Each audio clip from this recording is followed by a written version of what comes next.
All right, we are joined on the podium by head coach Penny Hardaway, Nae'Qwan Tomlin, and David Jones. Coach, before we get into questions and answers, would you just give us some thoughts on today's game? Yeah, Wichita State did a phenomenal job. They were the hungrier team today. When you beat a team 2 times, you got to come in with way more energy because you know what you're going to face. And we did it for about a 7-8 minute span there out of the 40 minutes, and it costed us. You know, you can't keep coming back from being down. It has to start from the beginning of the game, and we got ourselves in a hole and couldn't dig out of it. Thank you, Coach. We're going to take questions in here first. Please raise your hand. We'll get a microphone to you. Right here in the front row. Penny, when you look at the season in totality, I know you said that it was 2 different teams, pre-Caleb Mills injury and then after that, but not being able to figure it out after that. When you look back at it all, what is the biggest reason that boils down to you? Man, I wish I knew.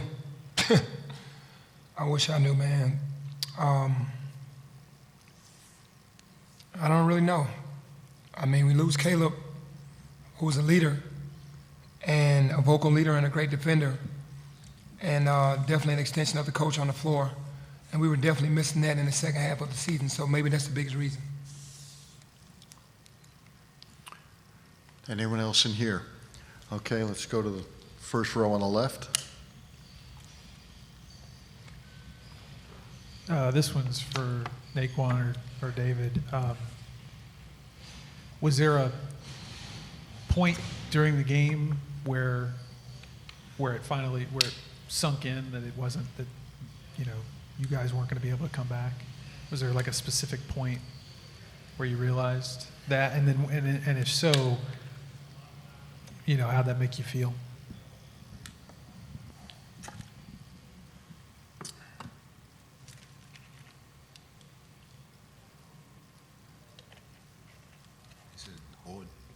You got it. I mean, we was down 6 with like 10 seconds left to go. So I guess that's when we knew we was gonna come back. Do you have another one? Let's go here on the right. Penny, you've evolved how you put rosters together, obviously, with the transfer portal more heavily this year than any other year. But when you look at how you're going to build this thing next year, what are the biggest learning lessons and how might you change things up and how you put this roster together? Well, we ended up getting a lot of guys late, and I love all those guys. We ended up getting them late, but my teams have always been built on defense. I didn't have a defensive team this year. Guys played hard, but we didn't have the defense of the guys that we've had. So that's what it boils down to. Memphis basketball is about defense, rebounding, block shots, the whole 9. It's not really about offense. We've used our defense to be our offense. And I veered away from that this year to get talent. And they were talented guys, very talented. Then you get a major injury to Caleb Mills. I mean, that hurts you. It's devastating. We're trying to regroup from that. Then every game becomes to be about offense instead of defense. We had our moments where we showed that we were really good in certain cases. But just like today, man, we came out like we had another game tomorrow. That's not Memphis basketball. And I take that on myself. And it just has to be, I'm a defensive-minded coach.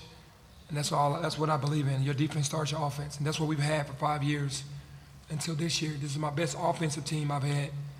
But the defensive side of the ball wasn't what I really wanted. I like to switch up defenses, pressure the ball more, what the fans are used to seeing, didn't get a chance to do that this year. Over there on the left in the front row. Penny, today, especially speaking of the defense, on the perimeter in particular, what was it that you wish you had done more of or wish you had done better? Well, the game plan was set. Everything that they did, we knew exactly what they were doing. All we needed was to harden the effort into it. We know every game we've gone into, we've known what to do. I mean, obviously, I wish we would have got stops. The pick and roll hurt us today. It's hurt us all season. We knew what they were going to do. We knew they were going to throw lobs. We still had lapses. The last play when they took them up 1 point, when they threw the lob to Ballard, we knew that play was coming. You just gotta.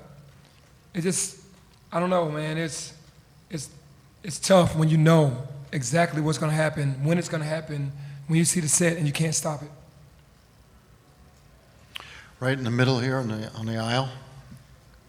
Penny, you told us Monday that you told us that you think you've been doing a good job, but obviously this year was just not the result that you wanted, regardless of what happens from this point on, whether you make the NIT or the CBI or whatever it is.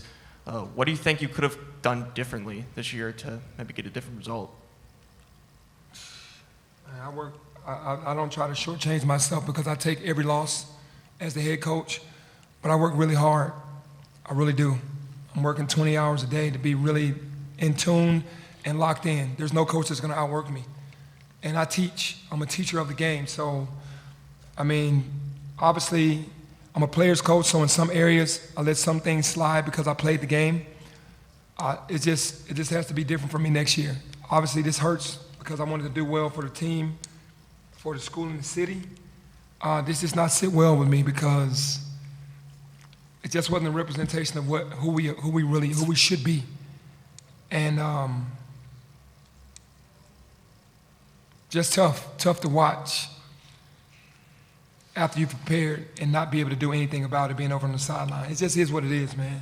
I've taken all the losses all year. Again, what I would change, just the punishment of the things that were going on this year would change, and that's going to get better with me moving forward.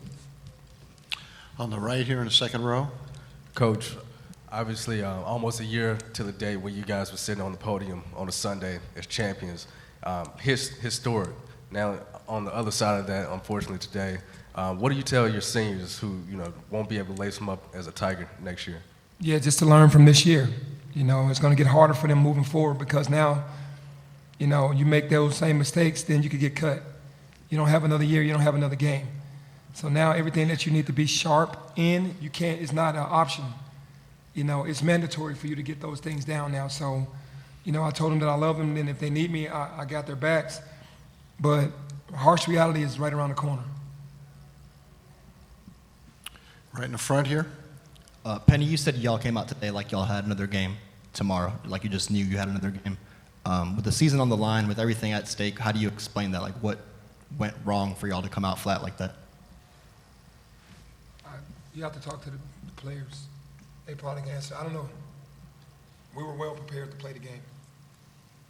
You want to hear from them? Sure. He want to know how the start of the game. Why were we so flat?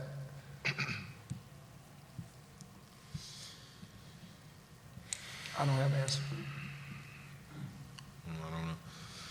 I don't know. Let's try up front. David, looking ahead to next year, I know Penny said a couple weeks ago he was pretty optimistic about you coming back. You're obviously going to have professional opportunities. Is the door open for you to come back for another season here? Yeah, everything is possible. That's all I can say. Now, I like Penny as a head coach, so we're gonna see. Right here in the front. Penny, if an NIT invitation is extended. 0. No, sir. I'm not accepting any invitations. What's the thought process behind that? Just a decision.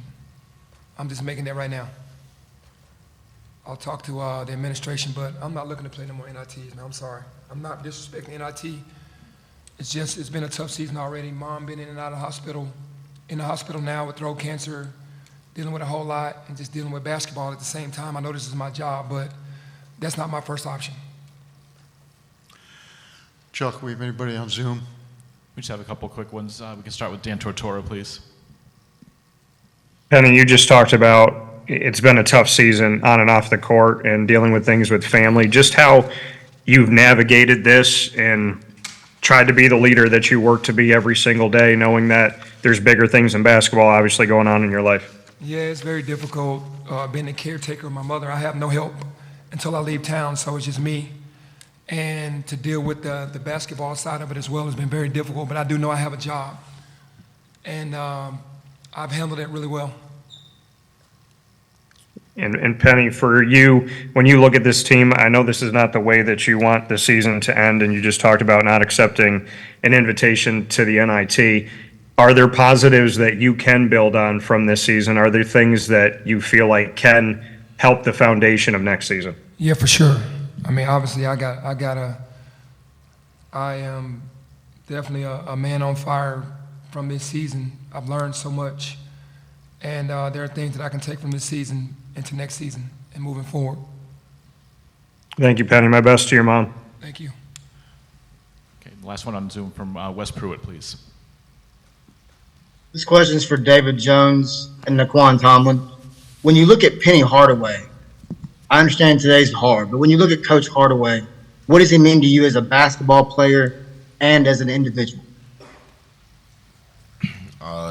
Coach Penny means a lot. I mean, he's played the game. He's played at a high level. He's a Hall of Fame player. And so for him to be our head coach and for him to teach us the game, we should have did way more to, not only help him, but help the city of Memphis and help the school and just go out there and play harder.